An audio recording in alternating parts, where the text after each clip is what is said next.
Zoom.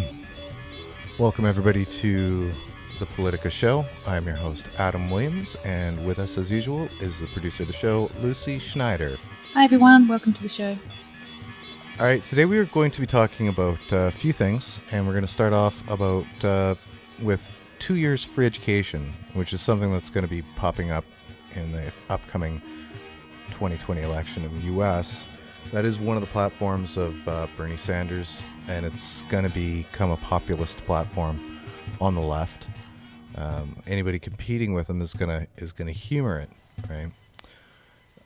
Okay, so I did some research on this, and I didn't find anything on this. So this is a brand new thing that's kind of just coming out at the moment. 2 years free education? Yeah. Nope. It's been again, like I said, it's been spoken about. Let's go Bernie. 2 years education. Maybe I was just missing the Bernie bit. Tuition free college. Yeah, I'm not seeing anything either. Maybe I just made it up. I didn't make it up.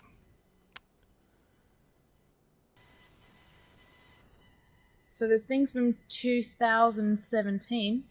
Okay. About his Bernie Sanders just introduced his free college tuition plan. So that's from 2017. Okay, so let's go Bernie Sanders free college tuition plan. What's going on? The college affordability crisis is uniting the 2020 Democratic something, I'm guessing primaries, candidates. Elizabeth Warren has pushed for years for debt-free college for all, which obviously, I mean, you say free college for all, and you know that it's going to be problematic. Hillary Clinton said affordable college, not in free college. Obama was saying that he wanted 2 years of community college to be as free and universal in America as high school is today.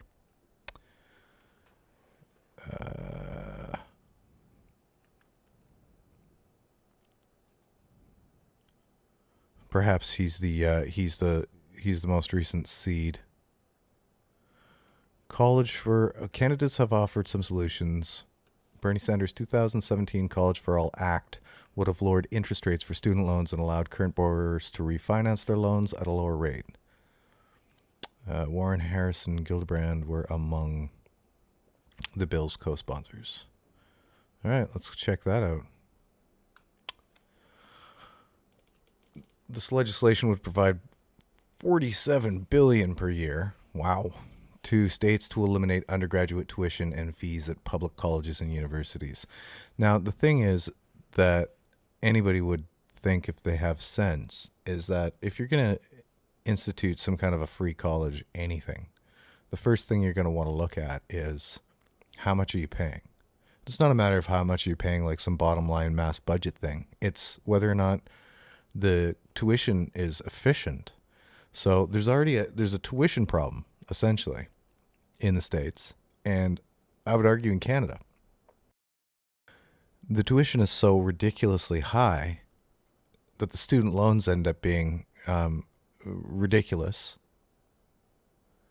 But to pay for free college is one thing, but to pay free college at exorbitant rates is a ridiculous thing. It's kind of like the healthcare problem down there in America. In my opinion, the greatest healthcare problem is the expense of healthcare. The expense of healthcare makes it unaffordable for nationalizing or socializing the medical debt, essentially. You have to actually, in order to incentivize the nationalization of it so that everybody has universal health coverage, you can't just pay for it. You have to reduce the costs of it by capping profits, by capping, really, what it comes down to is it's an affordability thing. If you can't, I don't know. To me, it's dumbfounding.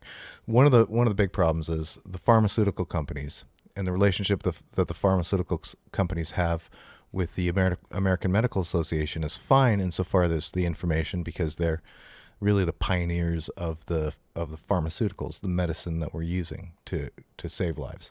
However,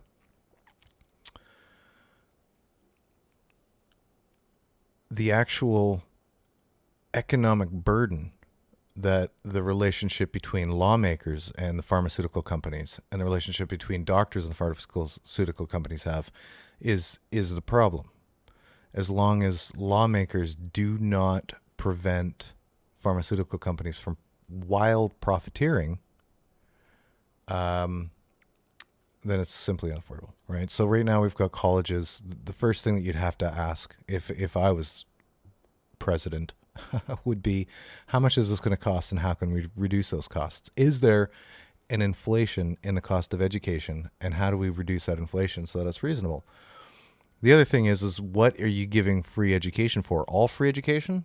I would never agree with that. I could never agree with that, because a lot of education is ridiculous. And if somebody wants to spend their lifetime in university studying absolutely useless things to everybody, I mean, I shouldn't even say absolutely useless. They're not useless. They're just not as advantageous, right? It's one of those, if you can't afford a $300,000 student loan in order to study chimpanzees and how often they pick their nose, then you shouldn't do it. If you can afford it, then there's always something going to be learned from it. No matter how obscure, no matter how ridiculous any of these studies might seem, there's always going to be something gleaned. But you can't necessarily put the burden of that student loan on the people. Same reason why you can't claim bankruptcy for a student loan, right? So now, again, you start flying into extremes, because on the one side, you're going to have people that say, absolutely not. People should be working for their education, and it's creating a welfare state to provide them things for free.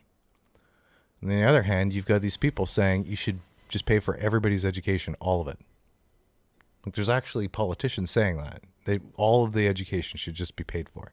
So he's not actually talking about just abolishing student fees. He's also talking about cutting all student loan interest rates in half. So apparently the total student debt has ballooned from 480 billion in 2006 to 1.5 trillion in 2018. And a lot of it's probably unreasonable tuition. Well, it says a 2017 report found that the price of college has increased more than 100% since 2001. Since 2001, yeah. So it's not, the cost of education is not following inflation. And that's the problem. That's why nobody wants to pay for it. Really. I mean, it's just another bad investment. The government's really good at bad investments.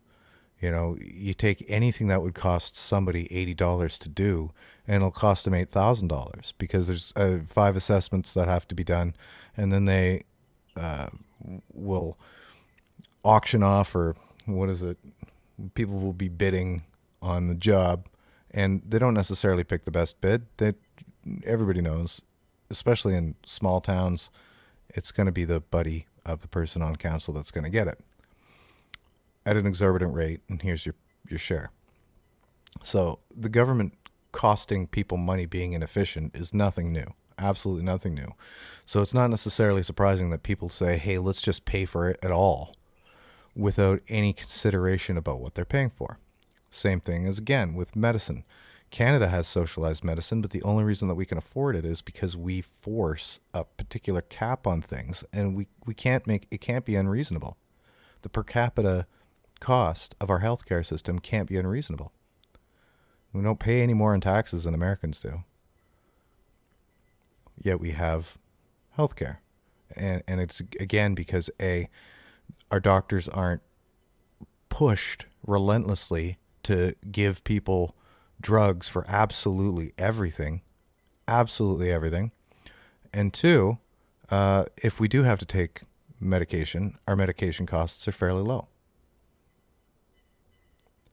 It doesn't cost us a lot. Our insurance, most of the provinces don't even have insurance health insurance. Basic health insurance is free. In British Columbia, we do have to pay a marginal amount, like $32 a month per person. But no,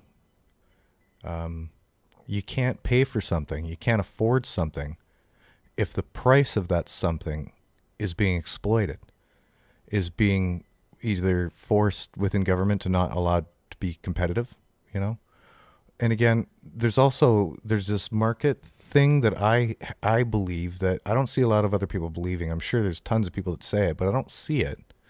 And that's the idea that there's really only some corporate interests. There's only some corporate entities that you really have to worry about incentivizing. A lot of corporate entities are literally there because there's profit to be made. So incentivizing them with giving them tax breaks or giving them further profits or wildly allowing them to just charge whatever the hell they want and impeding competition, it's really senseless, because you can literally nail them and make them accountable for their share. No externalities at all. They have to pay literally for their share, make sure that they're being a part of the community, that they're contributing to wherever they are and to the nation in general. And if they're not, then you have to wonder, well, are these actually, is this an entity that we need to pander to incentivize to be here? Or is it something that's like, if they leave, something else is going to jump right in because there's a vacuum for that need, whatever it is they're providing, whether it's pharmaceuticals or not. I mean, we could be buying pharmaceuticals like, you know, at least in Canada, we do get a lot of generics. So there's a time limit when brand name drug that's, you know, they get to, there's a couple things. I mean, they get to recover their research costs, and they get to keep, you know, their patent and everything like that is respected. But there comes a point when a generic version has to be made available, where their profits are secondary. At least here, we don't really care about your profit. We care about us. We want you to profit because we're capitalists, but we're not going to let the drive of greed cause us to sacrifice something, right? So again, with college, if the people want the federal government to pay for their college, then something has to happen. Having the government step in and regulate education isn't necessarily the worst idea. Regulating tuition, essentially. There's a balance, because the universities, the tuition quite often pays for the quality of the university, the quality of the what they have to work with, the tools, the instruments, the staff, whatever they're paid. So there's going to be an impact as far as what people can charge, but is there really that much? Is there, like, would you say 100%? Yeah. So that's doubling. Since 2001. So it's doubled since 2001. Is there really any actual reason for that? Do they have like particle accelerators in colleges now? No. Right? So there's really no justification for it except for the fact that they can. There's a good saying here. So in this article, it's, if you want to make something cheaper, there are two ways to do it. You either help pay for it, or you limit the price that sellers can charge. If free college were simply a bunch of government subsidies for tuition, however, colleges would simply raise prices. Well, absolutely. Of course, right?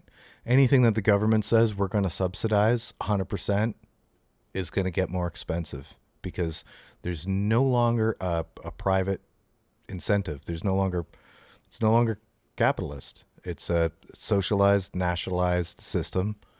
And it would be abused. Not only would it be abused in the sense of colleges charging more, but in 20 years, you would have really soft-minded people, and by the millions, who are studying ephemeral art-type non-empirical ideological studies, and by the millions, and it could actually shape the norms of our society. If it was to become that egregious, the really, I mean, again, in the shape of society at the moment, the really weird types of studies are all really beneficial, because somebody's got to cross lines in universities and colleges. It's a melting pot for experimental ideas. You got to try things, throw them out there and see what sticks, eliminate things that don't work. But ideas have to be free to roam, right? Now, at the moment, we've got limitations of expense. So you're going to get a student loan. You're responsible for that student loan. You need to make sure that your student loan is being applied to something that has an economic benefit.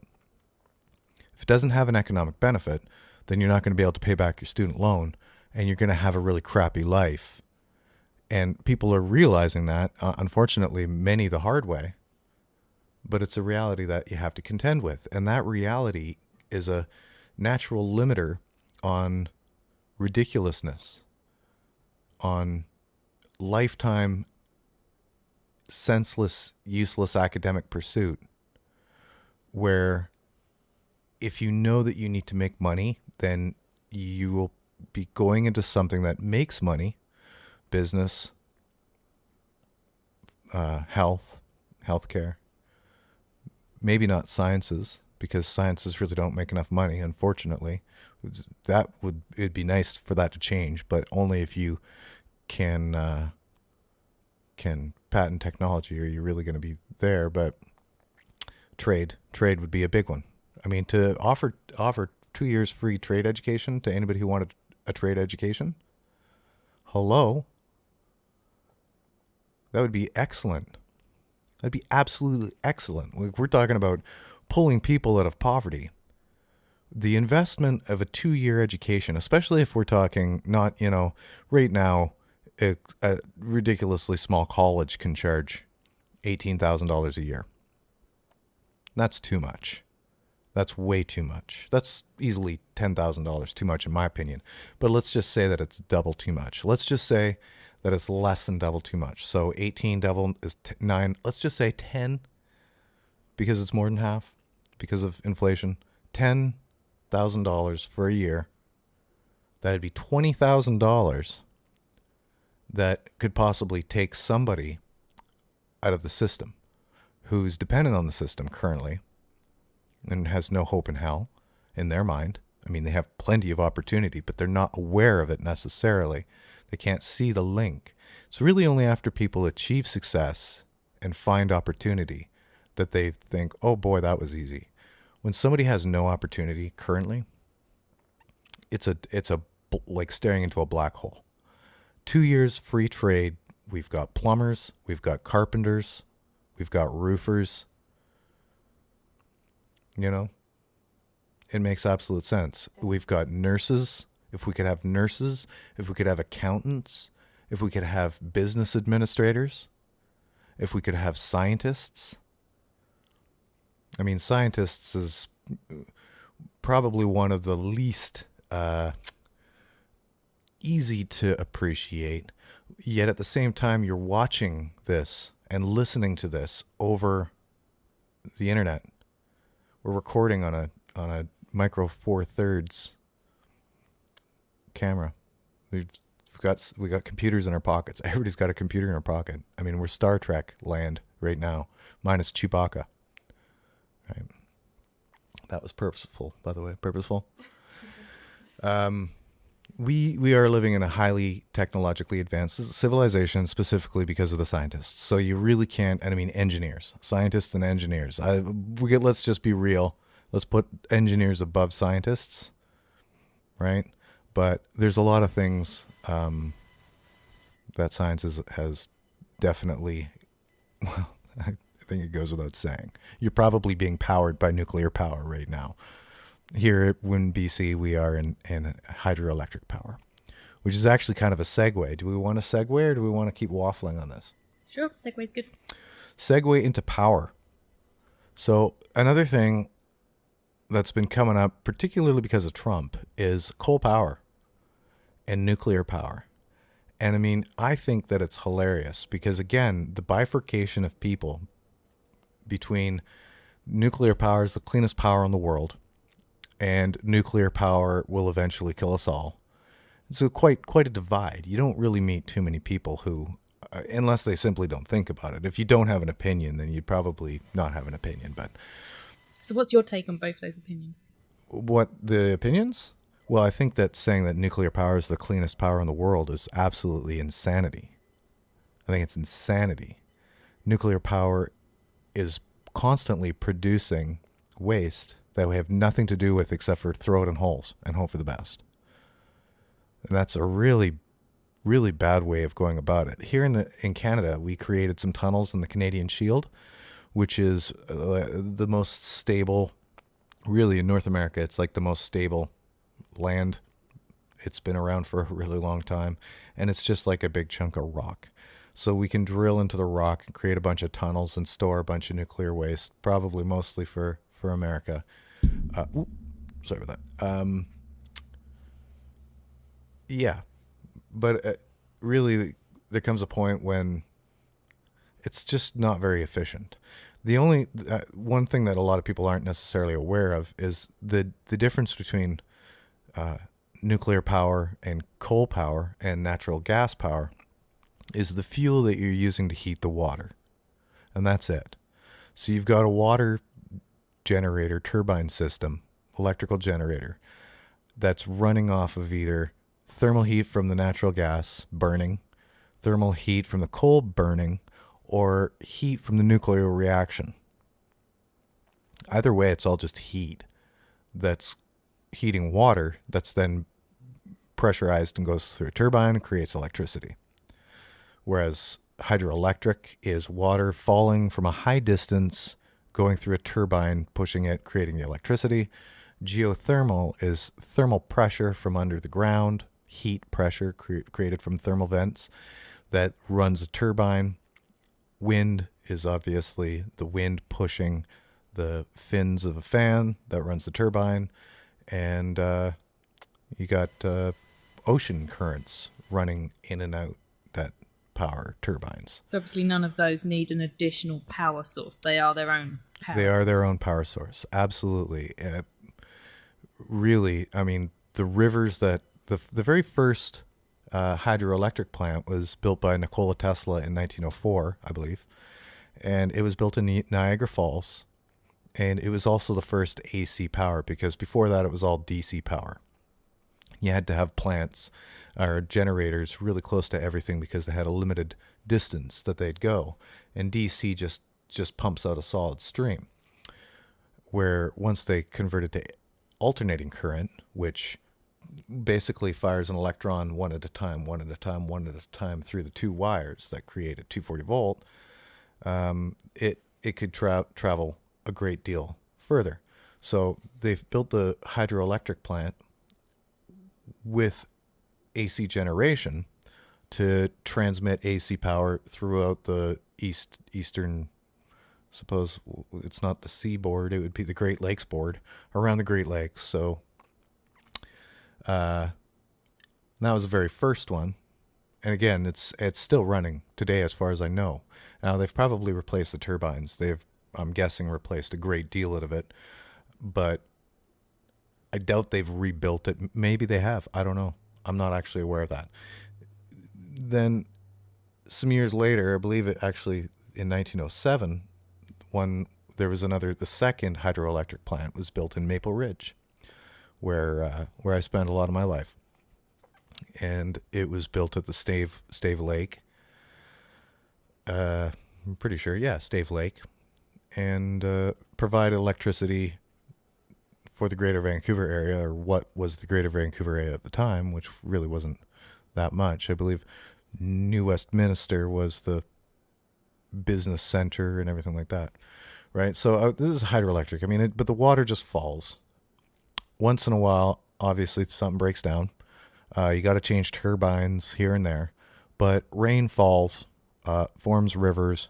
Rivers turn into overflows on cliffs, or in our case, lakes at different altitudes. You can then capture the water, and it just keeps flowing, right? You walk away, and it just keeps flowing. You're not shoveling coal in or putting in uranium into a rods into a reactor. You don't have to feed it, and there's no waste. So The waste is water, goes out. What would be the drawbacks, in your opinion, of hydropower? The drawbacks of hydroelectric is that once a hydroelectric plant is initially built, there is an economic impact in the vicinity that it's built in. So there's a displacement of animals. Here in BC, we've got salmon runs. So salmon runs had to be considered. We had to build. So that's by damming the rivers? Damming the rivers, yeah. We had to literally invent salmon stairs so that salmon can still get to where they need to go in spite of the dam. You do have to, there's environmental considerations, but, you know, in the scheme of things, our hydroelectric system is considered to be a wonderful system by everybody in the world. It's highly respected. There was serious impact when they were created, and then this day and age, you'd have so much resistance. I mean, there'd be protesters constantly if in this day and age they tried to build some of the big hydroelectric projects that power like us now currently, especially considering the amount of salmon that are traversing the rivers and the small little streams, and everything needs to get by, right? And the displacement of animals. Ooh, crap. Gotta stop hitting that. No, people would have a hard time doing it today. But once it's built and once it's running, it's pretty darn functional. The only ones that are questionable are there's a few private power producing companies here in BC. They basically opened up private damming 10 years ago, 15 years ago, maybe, probably 15, that they started figuring out the rights to it and everything like that. And at this point, we've got certainly over 100. I know at one point there was something like 342 applications or something. But there's dozens and dozens of new private power producers that have been given permission to create dams. And not all of them, I can't even say this because really I'd have to look at what was approved. But when they were in the approval process, not all of them seemed very legitimate in order to provide electricity when we need electricity the most, which is when the water's low, right? So supplemental electricity for British Columbia actually comes from Alberta. We get coal energy from Alberta. When we are not producing enough hydroelectric flow from a lack of water because it's the end of the summer or something like that. And we also buy it from the U.S. here, probably nuclear power, which would be, again, nuclear power, as long as nothing goes wrong, is great-ish because you can bury the crap that's left over. The moment anything goes wrong, it goes really, really, really wrong. Whereas something like coal doesn't really go really, really, really wrong. It just eats a little bit at a time. This is another thing, is that there's a potential in coal, especially if there was a reliance on the technology and there was incentive via fining and crap like that for innovation in order to reduce the hydrocarbon output of the coal plant, right? There's an opportunity for that, because the problem with coal is the CO2 and the CO and just the soot, the carbon, right? The hydrocarbons, the carbon dioxide. If everything can be reduced and reduced and reduced and reduced, then the problem becomes less and less and less. The problem with nuclear power is the waste. And if you can't reduce the waste, then it's not an improvable situation. If they can improve nuclear technology, like the reactors, then that'd be great. But reactors last for 40, 50 years. So even if they do improve some reactor technology, we've still got tons of reactors that are not going to have that technology.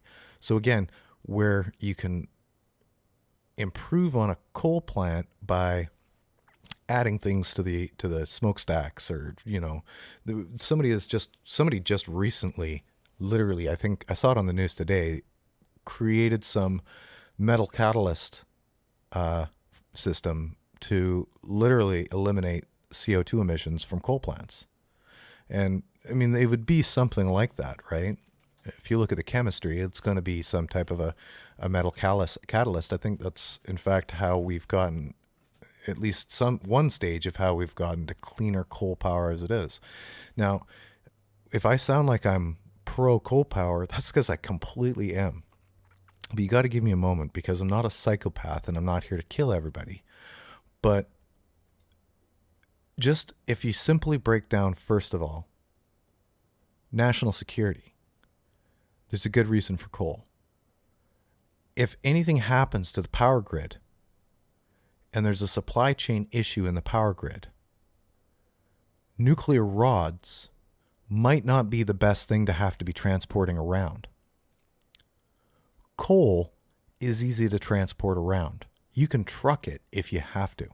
You can feed coal plants and get the grid working without a dependence on anything else but stuff you can mine in Canada and America. You can mine it, you can drive it to the plant, you can use it, you can make power, right? So as far as a dependency on things, and as far as a national security emergency where there's grid issues or there's plant issues or basically the nuclear plants are fed by diesel. So if there was ever a shortage of diesel, I'm sure they would be prioritized.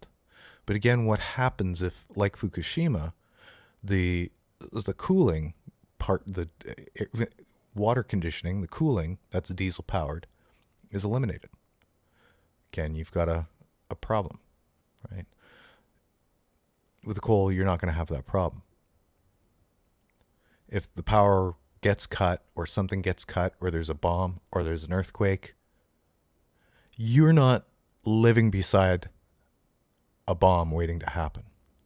Whatever somebody's going to drop on you is a fraction of if you live beside a plant, especially one of these Mark I plants, like Fukushima was, where you've got the cooling rods in a pool above the reactor.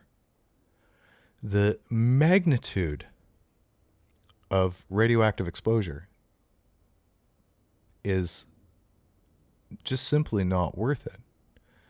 It's insane to think that it's cleaner than something that you can clean. You can scrub it. You can work on it.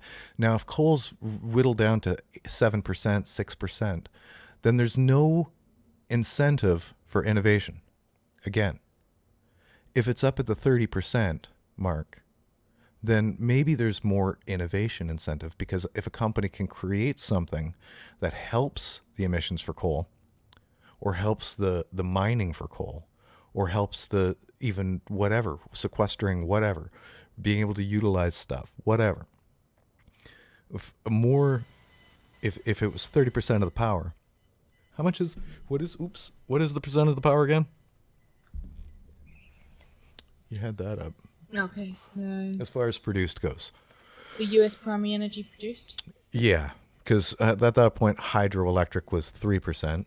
That's right. Other, which is geothermal, solar, and wind, is 3%. Biomass is 5%. Which is burning stuff. Natural gas plant liquids that's 5% as well. Nuclear is 8%. Coal is 16%. Crude oil is 19%, and natural gas is 28%. You meaning to tell me that they have more coal than nuclear? Yes. Huh. Well, that's good. That's good. So, again, I'm not I shouldn't say again because I haven't actually said that I'm not a Trump fan. I'm not a Trump fan. I think a lot of things that he says and does is irresponsible for a president or a person in any position of high authority. However, that said, I do agree with him on the matter of saving coal power, specifically for national security, and making sure that it's not strangled to the point where there's no opportunity for profit in innovation relating to making it better for everybody, right? I mean, the coal plants in America are not the coal plants in, rural China that are killing people. There's been a lot of technological things done already, right? I mean, there was the acid rain tax that basically incentivized cleaning up a lot of carbon emissions, a lot of emissions, period. So, and it's possible to continue it, but again, with nuclear, it's not possible to reduce the ramifications of a nuclear accident. And there's another thing too with nuclear that's also exists with things like pipelines and like the Deep Horizon with what's that, British BP, British Petroleum. If everybody did what they should, excuse me, if everybody did what they should, if everybody took the advice of their safety officers and their engineers, then they'd be well off. But the fact that safety and engineering has to go through bureaucracy and accounting and, bill counting is ridiculous. So what ends up happening is you have potential for what some would call greed, but I would just call a hell of an attempt at cost savings. I don't think that there's as much intentional externality as there is externality. I don't think that a lot of companies are like, nah, you know what, we're just going to let this spill over. I think that they're just trying to wait until the last second to address a problem. Because in their mind, unless there's a problem, then there's nothing to fix. If the pipe hasn't failed, then there's nothing to fix. Nuclear is not quite like that. But when they were designing the reactor in Fukushima, rumor has it that there was 3 of the engineers that had brought it up to Hitachi, I believe, who created it. Or no, Mitsubishi. I can't remember. Can you look it up? Yep. Whoa. Sorry about that. I believe it's Mitsubishi or I can't remember, to be honest with you, which is terrible. I should already know this. I should have prepared this. Either way, the 3 of them had quit when they were designing it because they didn't want their names on it based on the fact that the cooling rods were over the reactor. And they said, no, this is just terribly unsafe.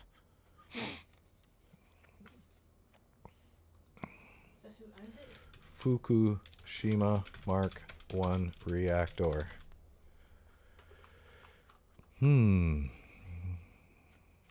General Electric, Toshiba, and Hitachi. Okay, thank you.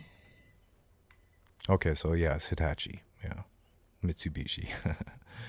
GE, Toshiba, and Hitachi. Fukushima Mark 1 reactor. Engineers quit. GE engineer said he resigned 35 years ago over concern about the safety of a nuclear reactor design used in the now crippled Fukushima Daiichi plant in Japan. Dale Breidenbach said the Mark I design had not yet been designed to withstand the loads that could be experienced in a large-scale accident. So, again, and this is an old reactor, 35 years plus 9 is 44. So these reactors are not young. They are old reactors. And when an electric GE engineer quits because he just doesn't want to have his name on it because of the ramifications of it. These are engineers, right? They're not scientists. Scientists can be wrong all day long and nobody bats an eye. But if an engineer's wrong, then his career's over. He's done. He could probably be sued. It's negligence because everybody's relying on engineers to build buildings, to build nuclear power plants, to build bridges, and we all want them to stay up. If something goes wrong, everybody looks straight at the engineers. So, I mean, that's a serious thing. It's a serious thing. So no, it's not clean. And Fukushima's not clean. There's Chernobyl. They're still they're still capsizing Chernobyl. Capsizing. They're capping it. Yeah. They're still capping it. And it's taking a really long time because they've got to build these archways way far away when nobody's going to get radiated, and then rail the archways in one by one until they've got a dome built from archways. It's a really long time. Japan might not be able to do that. Japan can't. What are they going to do? They try to get arms in with robots, and the robots melt.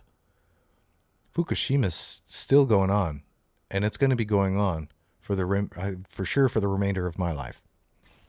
Yeah, aren't they getting people that don't have very long to live? Like they're getting old age pensioners to go in to actually work on it because they're not going to be around to then survive the effects of whatever they get from it. Yep, because the cancer, they're not going to be alive long enough for the cancer to get them. I think one person was quoted as saying that they're giving their life so that the next generation can survive. Mm-hmm. Yeah. It's unbelievable. And that's the cleanest. I mean, they had mixed nuclear materials in there too. Mixed oxides, they call them, or something. No, but they had plutonium as well as uranium, which plutonium is 300 times worse or something like that. Plutonium's horrible for people. It's actually possible to really ruin places. Chernobyl was bad, and Chernobyl's ruined. It's going to be a long time before Chernobyl's like, yep, no, it's all good. Probably never in humans' lives, maybe. The thing is with things like Fukushima, if we get too many of these pockets of these major nuclear disasters around, I mean, for one, like 5,000 years from now, people are going to be dying by the droves in areas and having no idea why, because they've, society's been rebuilt twice and we have no idea what happened here. It's just a bunch of concrete rubble, just like anything else. But meanwhile, it makes your eyeballs and teeth hurt, and then suddenly you're dying, and it stays around. It stays around. There's a lot of it that is water soluble, or that's just simply a heavier particulate. But the plutonium is a heavy material, so you're going to get lots of sinkage and lots of, eventually the ground will have built up over top of radioactive crap. But once it's there, it's there. This is interesting. In the United States, 23 reactors at 16 locations use the same Mark I design that was used at Fukushima. Yep, absolutely. And then how many of those are either on a fault line or on the ocean? Again, tsunamis knock out stuff big time. So a tsunami like Japan experienced knocks out the reactors along the east coast of the U.S. Bad news. Just bad news. And totally possible. Where what happens if the coal plant goes down? Nothing. The coal plant goes down. I mean, even if there's something happened where the coal in there blew up and it was like a mushroom cloud, it's non-radioactive. You don't have fission materials lingering in the air. You're not having to gulp down kelp to get rid of the cesium from your thyroid, which is really what a lot of people did here in Vancouver after Fukushima. Is everybody started looking for iodine pills and kelp, which is high in iodine, because the cesium is airborne. It lasts, its half-life is like 33 days, non-biological. cesium-134. And the biological half-life is like 8 days, but that's a half-life, right? So that only means that it literally reduces by half in that period of time. It's not all gone. Right? So there was a period of time here where we were just getting blasted by Fukushima rain, Fukushima air. I told them wouldn't let the kids go out and drink rainwater or even play in it. When springtime came, it wasn't like, yeah, let's go play in the dirt, because the dirt is loaded with cesium. It's just being bombarded into the rain, right? You're not making it up. For a while, they were monitoring the cesium levels in the milk and in grass and in different things along the west coast, because that's where the air's going. The air's coming from Fukushima, and they're just dumping like hundreds of gallons that is vaporizing instantly. They're literally vaporizing cesium water. So it's terrible, and it's continually still being dumped into the ocean. It's going to have accumulative effects. It's been found in sea life on the west coast. It was found in the giant kelp when people were testing for the kelp. I don't know exactly. Okay, yeah, I've found contradictory information. They're saying, so this is a report that came out in, when did this come out? It's 2018, from SFU, Simon Fraser University.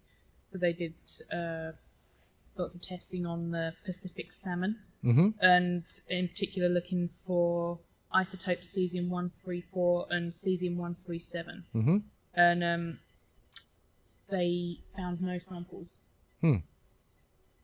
They also looked into soil samples, and they found no samples. They're saying it's not had any long-lasting effect that has been determined as yet. Well, that's good. That's good. The kelp that was tested, the giant kelp, like I said, that was when the kelp was being tested. So giant kelp, cesium-134. Now, yeah, so there was none.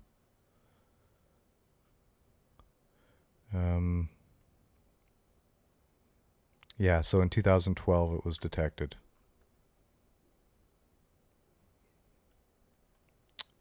By 2014 it was no longer detected.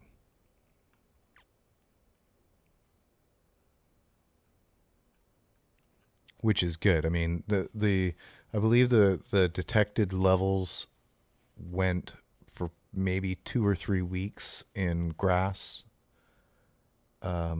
before it leveled off, and they were testing streams and everything like that. The quantity is definitely not there, but the tenacity is, right? So it's not distributing the same levels as it was at all, especially considering when they were like I said, they were dumping hundreds of gallons just to try to cool the thing, and it just ended up creating these monstrous plumes of cesium water. Getting it at least reasonably in control, they're still having to unload a lot of water into the ocean, but it's not like the rain is without cesium. As long as they're pouring water onto the nuclear plant and it's evaporating the cesium with the water, then it's going to be a tenacious thing. If they don't have to do that anymore, then that'd be great. But let's go current pollutants from Fukushima. It's tough too, because the Tesco people and Japan, they really tightened up. There's a little bit of a period where it wasn't necessarily certain how long they were going to be honest with people. Oh, here we go.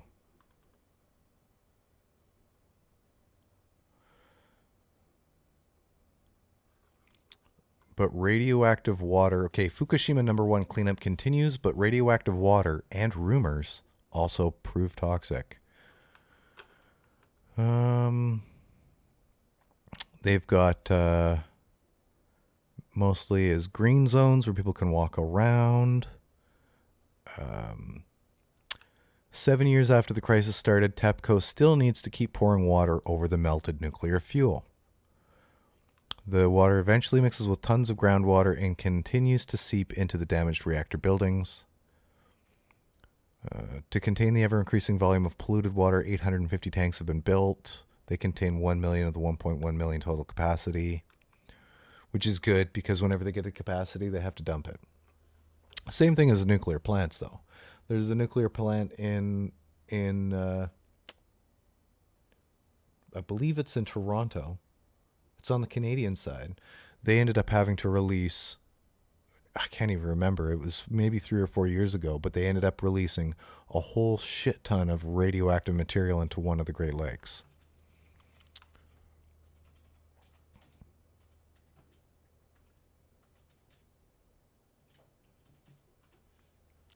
It's not realistic to permanently keep the water in tanks, is the other thing TEPCO, yeah, that's it. So they're going to have to dump it eventually. The speed is slow, but our reconstruction efforts are moving forward. We understand the titrated water safety, but we cannot say it's okay to release the water from Fukushima into the sea. But, of course, they will. Because what else are they going to do with it? Where are they going to truck it to? Where are they going to bury it?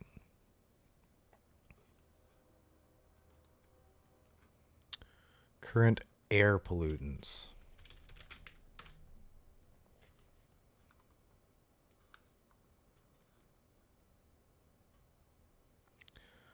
No harmful health effects were found in the 195,000 residents living in the vicinity of the plant who were screened by the end of May 2011.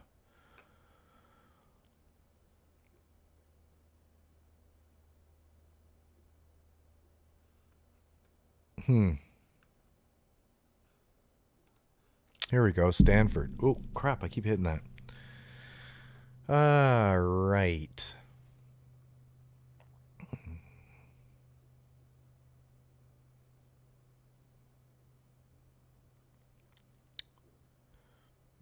Okay.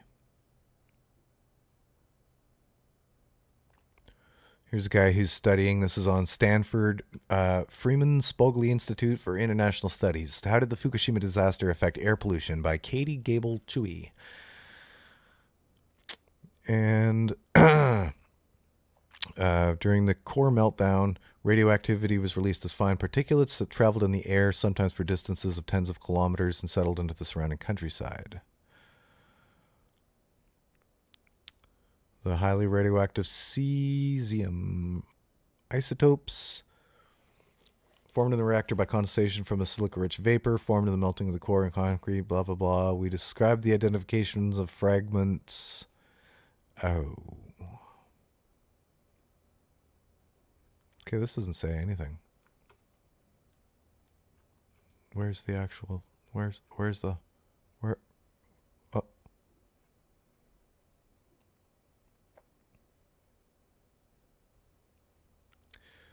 The most direct result will be to design modern systems so that we have a good record of released particulates. Okay, so I don't even know if they know.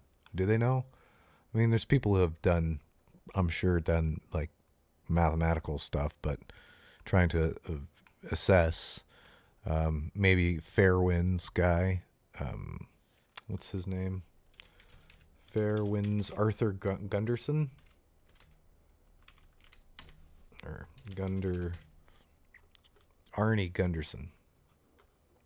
Arnie Gunderson, he was pretty nice to watch during the Fukushima issue, the disaster, I guess, because he really, I suppose, cut through a lot of crap and said things how they are. He's not a radical or conspiracy theorist or anything stupid. He's a real nuclear engineer. Former nuclear industry executive and engineer.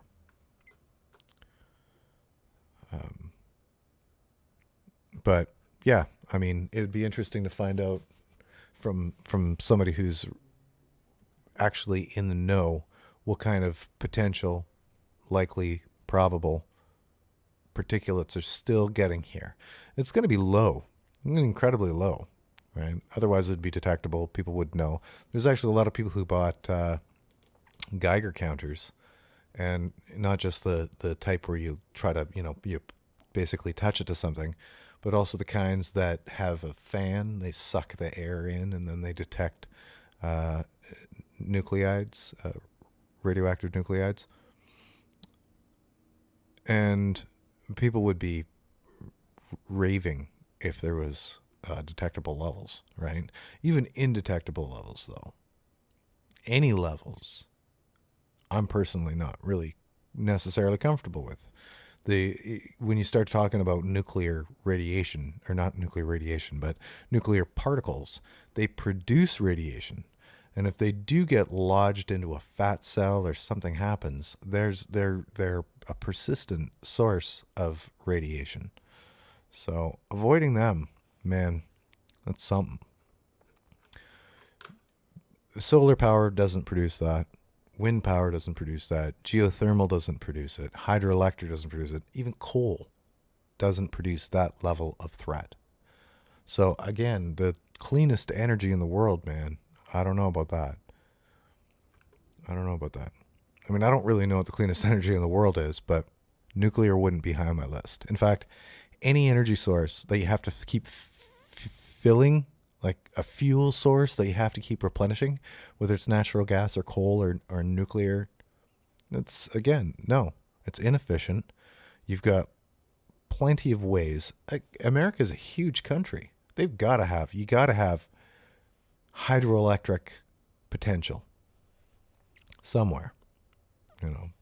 It gets hard too, because I think the earlier off a country is for something like hydroelectric, then you can start to flood valleys.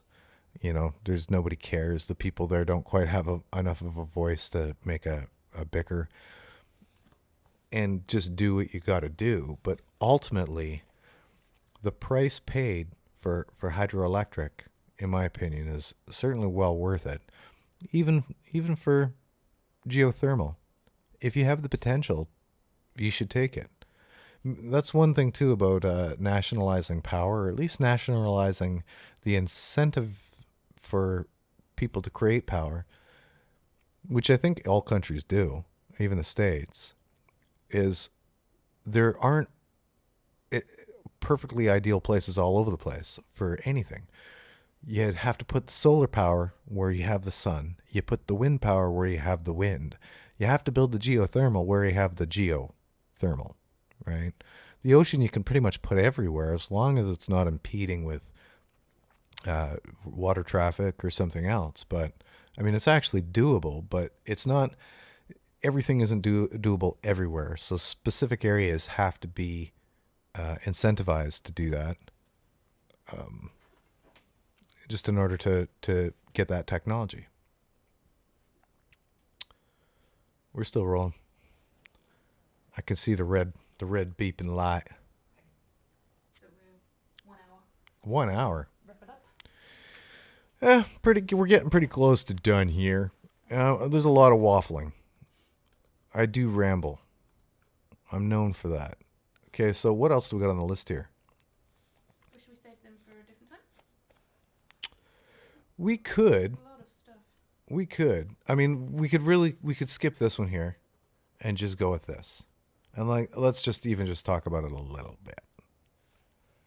Or do you want to save it? Well, we've covered two really intense topics Okay. there, so I Yep. think, yeah, maybe. All right. Well, we do have more to talk about, but again, I mean, when you get me talking, man, I just go on and on and on. I would like to be able to find out, because I can't say that there's a direct pollution problem unless I can actually get some numbers. So that was good to bring up. I appreciate it. And I'm going to look into actual real world pollution levels from Fukushima. I mean, obviously there's pollution levels for the locals, but I mean here. And again, I have a hard time trusting Japan. God bless Japan. But I have a hard time trusting the Japanese government and TEPCO because they've got a lot to lose if they even suggest that there could be health effects in North America. They're not going to do that. There's, again, and even in North America, man, we've got a strong nuclear lobby. A strong nuclear lobby that doesn't want nuclear to look bad. So without like even suggesting that there's going to be any conspiracy to keep the information down, I don't think that the information is going to be as easy to get as I'd like. Much like the vaccines, right? Vaccines, well, I thought at one point that the information would be just instantaneous. You go to the CDC and they're like, this is it. Here's the risks, here's the benefits. No, it's like the risks are absolutely minimized. The benefits are obvious, but the risks are minimized, and you really do have to dig. And it's not because they're trying to conspirally hold the information back. It's because they don't want to scare the shit out of people. And same with Fukushima's. They don't want to scare people, and they didn't want to scare people. So the actual accessibility to the information got a little bit harder and a little bit harder as time went on. But we're also talking about a strong nuclear lobby and a liability issue. So I don't think Japan's going to yield anything. When it first occurred, it was actually some like radical university people who were providing the testing. And after about 2 weeks, that kind of whittled down. There was like 1 or 2 people, and there was a lot of buzz about the nuclear lobby actually getting quite upset with it. I'm sure the nuclear power producers have a lot of money to invest in universities insofar as nuclear technology goes, because of course universities create the technologies that private companies profit from a lot of the time.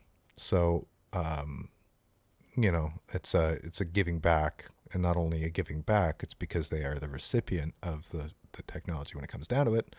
So just even the suggestion that universities that were doing this testing were not necessarily told to stop, but suggested that maybe they're creating panic where they shouldn't be, and stuff like that, or whatever, however it went down. But the information, like I said, got more and more difficult to acquire. So now, I have found something relatively recent. So this was posted October 29th, 2018 on the Government of Canada website for the Fisheries and Oceans Canada. October 29th, 2018? That's correct. Well, that's very soon, very recent, 4 months ago. So this is just talking about all the levels that they found in the ocean, and it's all below any kind of below the Canadian maximum acceptable concentration. So and then they code down to summarize that there's no threat to the environment. Scientists predict that ocean-borne radioactive material from Fukushima will almost entirely shift from the western to the eastern North Pacific in the next 5 years. However, it's important to note that the cesium in the ocean from Fukushima is now about equal to the background level of cesium from the fallout that already exists in the ocean, which is extremely low. What? So it's doubled the background radiation.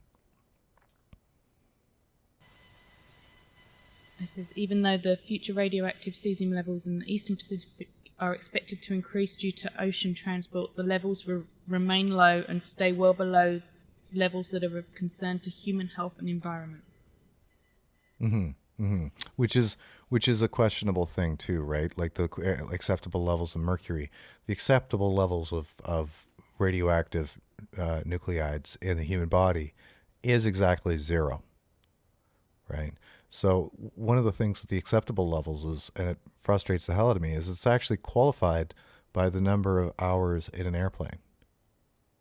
So if you're exposed to, and now this is the thing, this is the difference, because if you're exposed to radiation, then you can qualify it in the number of hours in an airplane or the number of X-rays or something like that.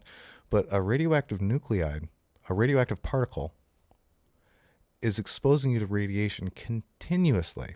If it gets lodged in your body, if it becomes part of your body for however long it's in your body, it can radiate the whole time. Well, I mean, it basically, as it decays, it's releasing the gamma whatever.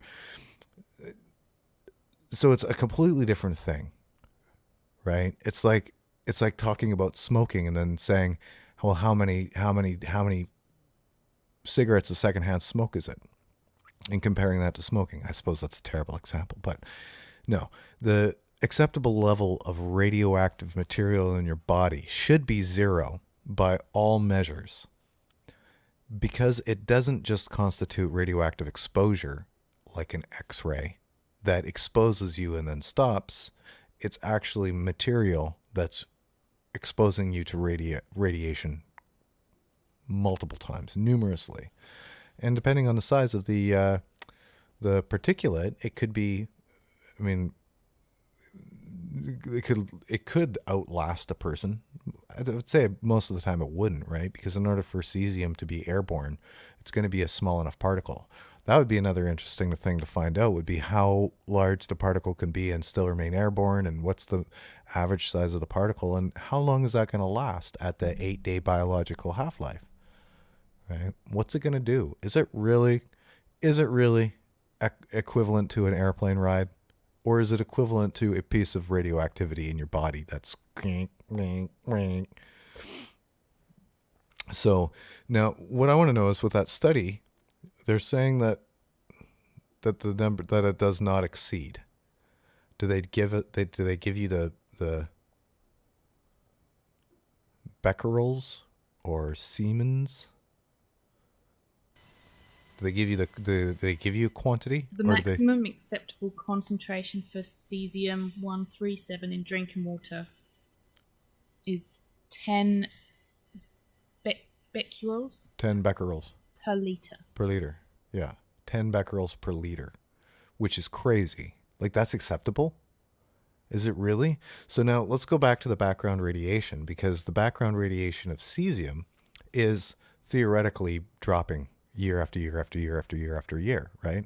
The background radiation of cesium is a result of airborne nuclear testing, and it was so absolutely so bad that when they were trying to smelt these dark rooms for radioactive research, they couldn't smelt iron that didn't have radioactive particles in it, because there's so much radioactive particles in the air, and it takes so much air to smelt iron that everything that they smelted would be radioactive.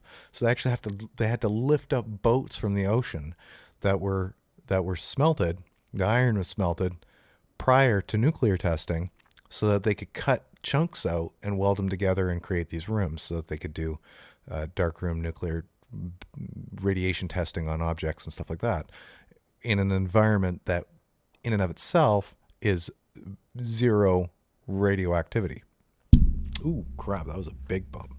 So they actually, and then nuclear testing distributed a decent chunk of radioactivity into the air, which then of course enters into our water cycle. So, but what they said in the back part is that the levels of cesium that Fukushima is creating are no higher than the background radiation of the ocean. Is that what they said? Yeah, so it's important to note that the 137 cesium in the ocean from Fukushima is now about equal to the background level of cesium from fallout that already existed in the ocean, which is extremely low. Which is extremely low. So it doubled.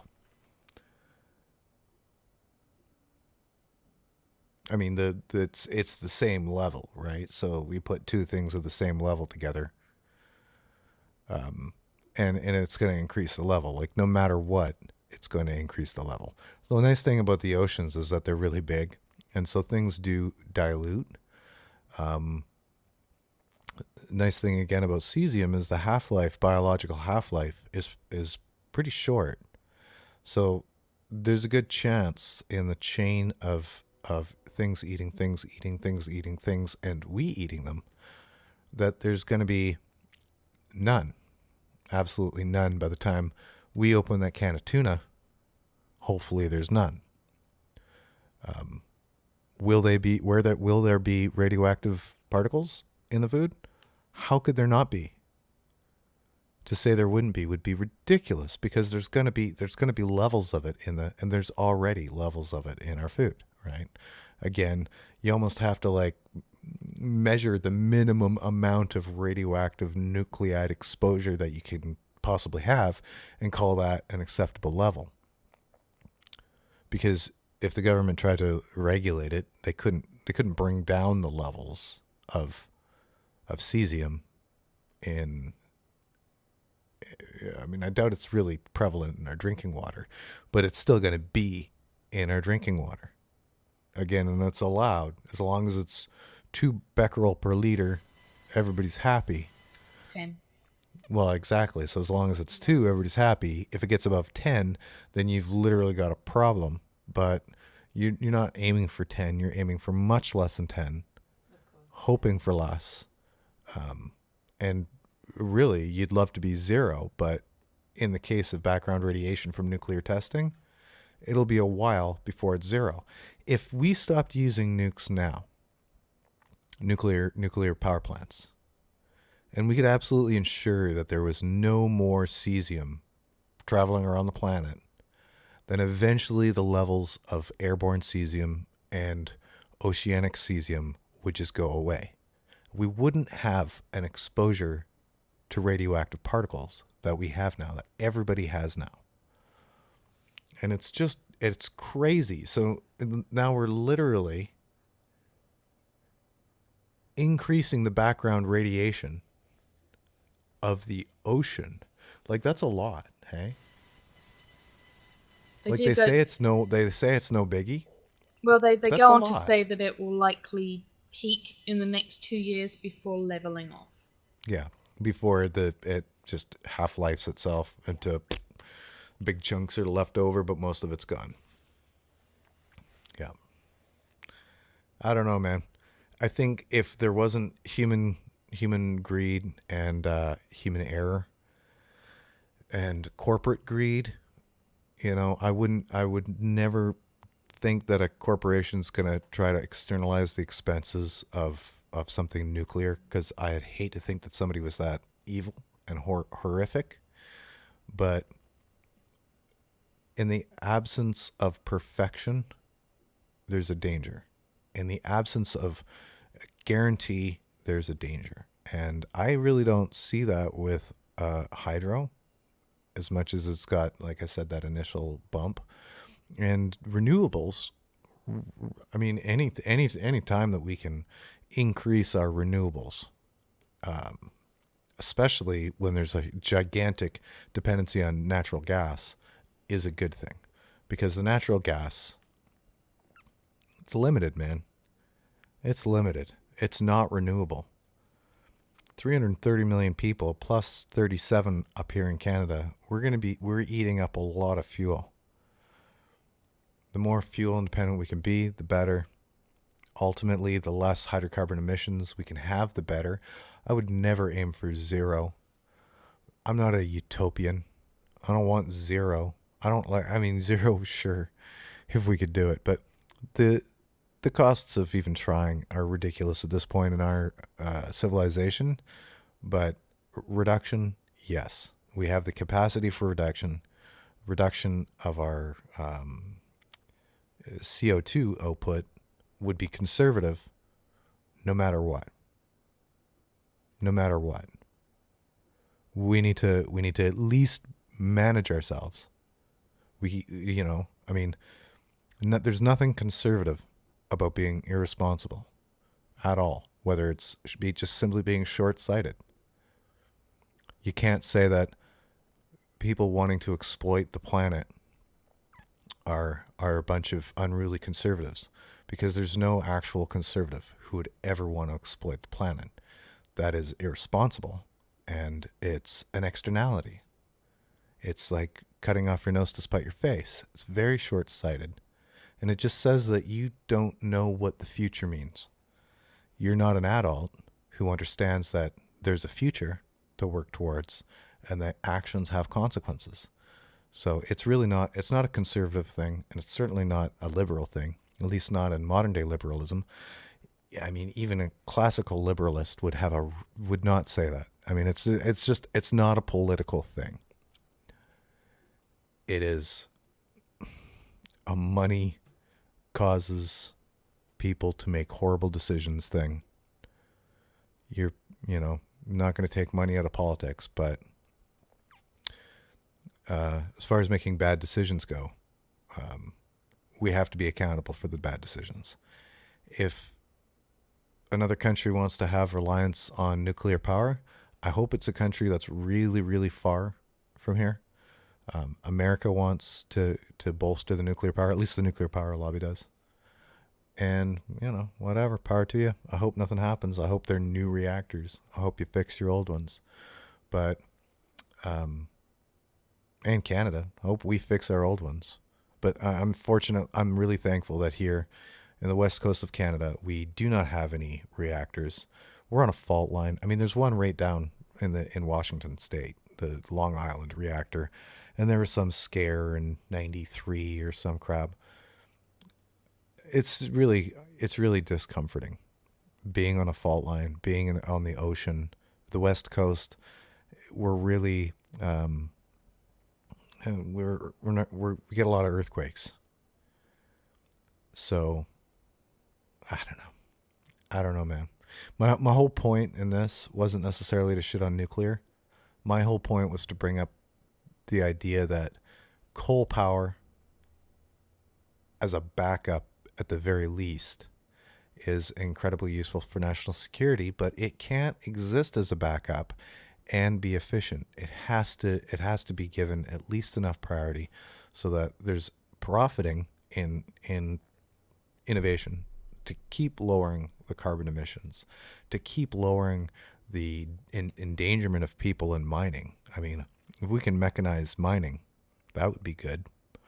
I'm sure the people who are dying in mining jobs will find some other profession to die in. But if these are the problems, then the problem isn't to eliminate coal. The problem isn't to attack it like it's an enemy.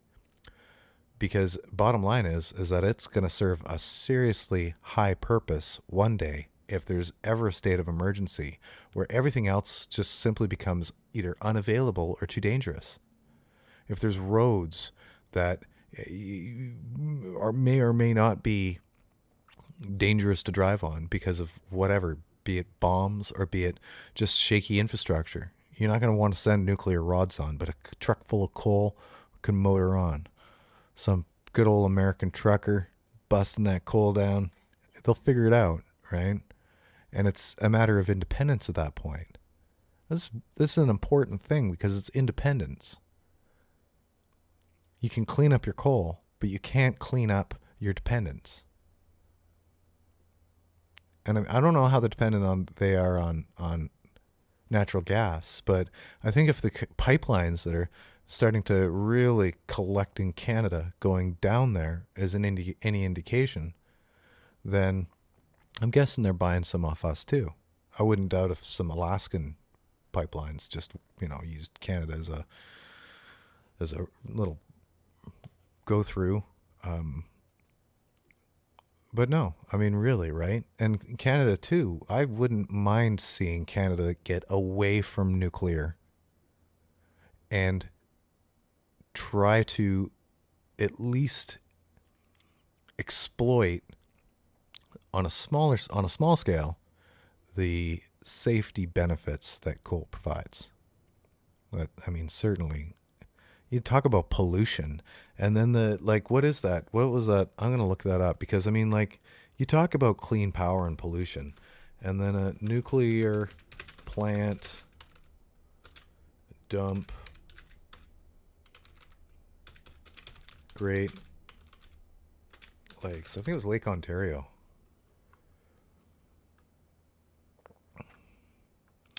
Radioactive nuclear waste sits on the Great Lakes shores, Stop the Great Lakes nuclear dump.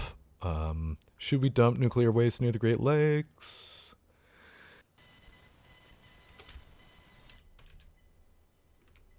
So there's more than 60,000 tons of highly radioactive spent nuclear fuel stored on the shores of 4 of the 5 Great Lakes.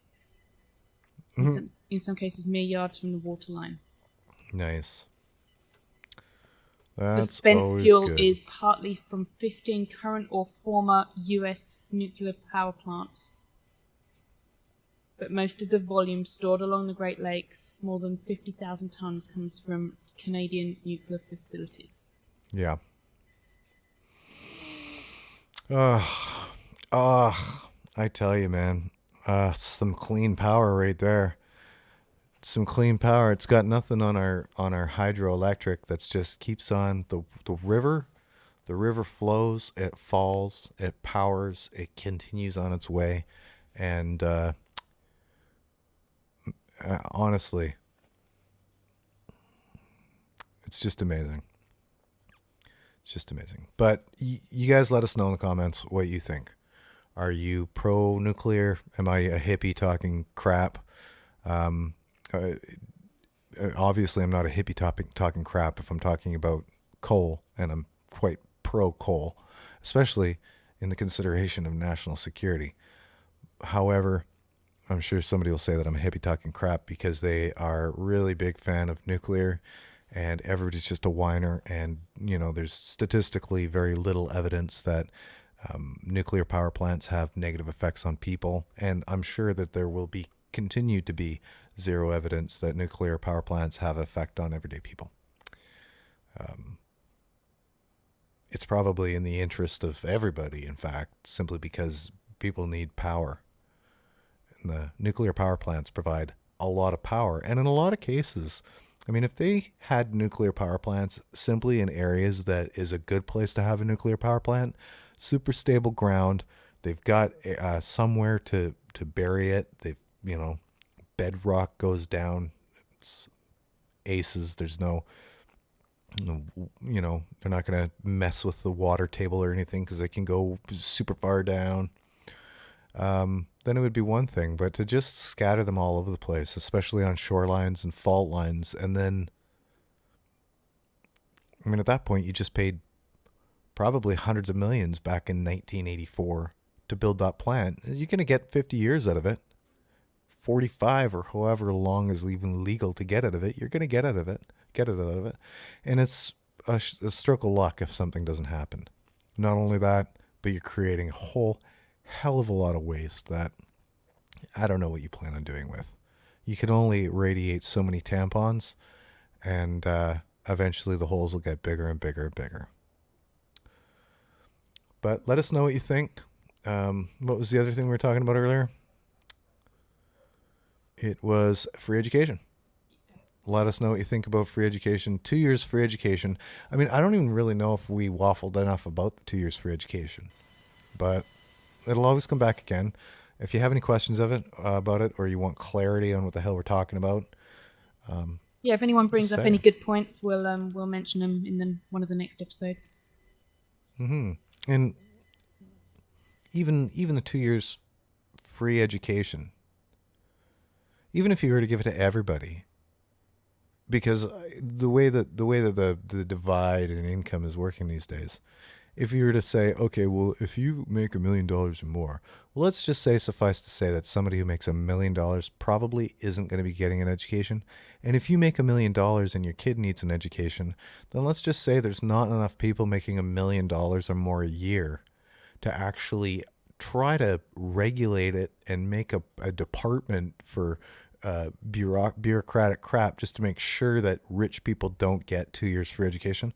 Just freaking give it to everybody. Assign it to the social insurance number or the social security number. And there you go. There you have it. You get your 2 years. After that, if you want to keep going, you pay. And if you can break it down to $10,000 per year per person, that's $20,000. $20,000. $10,000 at least. Probably. How much do people get on welfare? I mean, if somebody's on welfare, how many years is $20,000? It's not going to be much. It's going to be less than 2 years. Because it's going to be around, at least in Canada, it'll be around $550 a month. I can't even do the math. $8,000 or something? No. Am I thinking $8,000? It'd be 6,000. Yeah, it'd be like, I don't know, $8,000. So yeah, no, say even 3 years. If somebody's education was simply 3 years of dependency, and next thing you know, we've got a carpenter. I don't know, man. Seems pretty reasonable to me. Granted, you don't want to necessarily be spending $80,000 or $120,000 a year for 2 years of something ridiculous, but 2 years of starter college or university, I think it would pay off. The other thing is too, is that, and I think actually I missed the most important part of that. It's the competitiveness in the future that Americans and Canadians are currently lacking. It's not that we're lacking it if you like are okay with being somewhere between 5 and 20. It's what we're lacking if we want to be front runners in the future. We have to be educated. People have to be educated. This isn't an option. The people with the most education, the countries with the highest education, are going to be the future. Holding people hostage to high education costs and making it so that it's a privilege system to get educated is absolutely ridiculous. And in the case of America, it's a threat to your republic. In the case of Canada, it's a threat to our nation. We're not a republic, but our nation. We need to keep competitive. We need to make sure that we've got a very wide field of as educated people as we can possibly get without creating the dependencies, without bolstering the welfare state that, Canada's semi-socialist, but America's got a lot of dependencies that Canada does not have. And in the future, it's not going to get any better if there's not access and if there's not education. If people are struggling with 2, 2, and 2, and there, and there, what is the future going to hold? Literally. How are you going to compete? I don't see it. And I want to see it because I like North America and I want to see it have a future. I want Canada to have a future. And if America doesn't have a future, then that drastically impacts Canada's future. We have to stay competitive.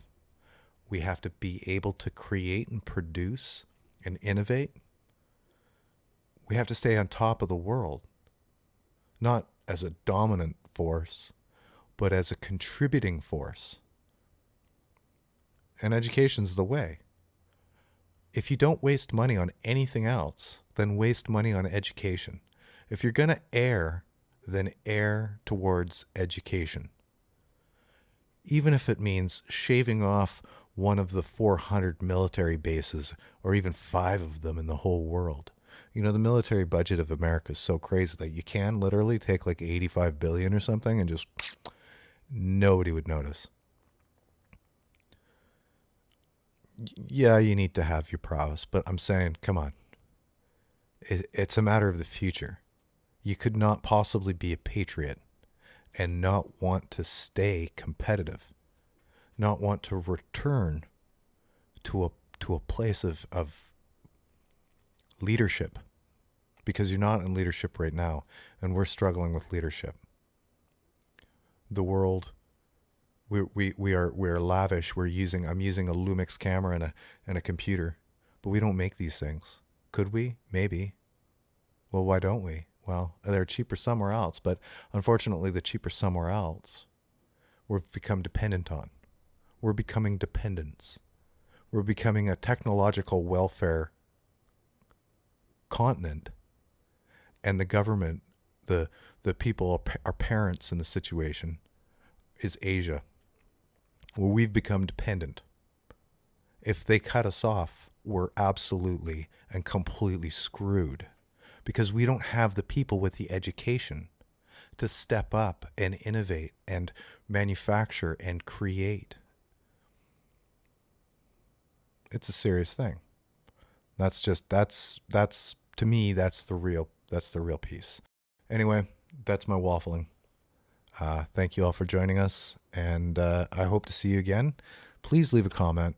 Let me know how wrong I am. Definitely any factual inaccuracies, I'm happy to accept. I'm a person who actually enjoys being wrong, because that is an opportunity of learning. So leave a comment, join the conversation. The next video, we will address some of the comments. Hopefully there's something more interesting than just flaming me, but I'm sure the flame is going to occur. So love you guys.